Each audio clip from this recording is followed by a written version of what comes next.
जैसे कि मैं आपको हमेशा बोलती हूँ, जब भी आप अकाउंटिंग करते हैं, always put yourself in the shoes of the question और the proprietor the question is based upon.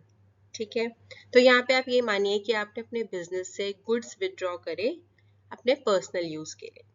तो एंट्री बनती है बच्चों, drawings account debit to purchases account.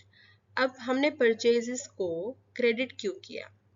अभी एज पर द रूल्स, जो हमने रूल्स पढ़े हैं उसके हिसाब से हमें पता है परचेजेस हमेशा डेबिट होता है, correct, because debit what comes in.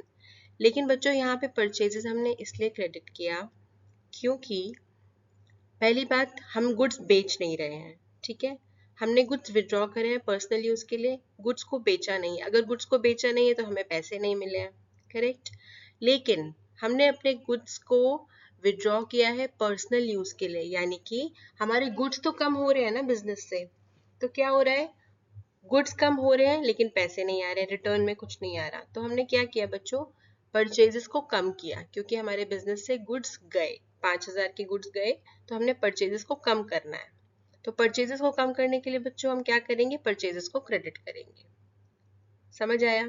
और ड्रॉइंग्स को डेबिट क्यों करेंगे, क्योंकि हम जो है वी आर एन इंडिविजुअल, हमने गुड्स को विदड्रॉ किया है, करेक्ट।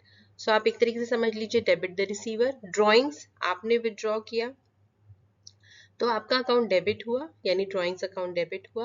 और परचेजेस जो है, क्योंकि गुड्स कम हुए हैं बिजनेस से, बिना सेल किए गुड्स कम हो रहे हैं, तो हमने परचेजेस को कम दिखाने के लिए हमने उसको क्रेडिट किया। तो हमारी एंट्री क्या बनी बच्चों, drawings account debit 5,000 to purchases account with 5,000 again.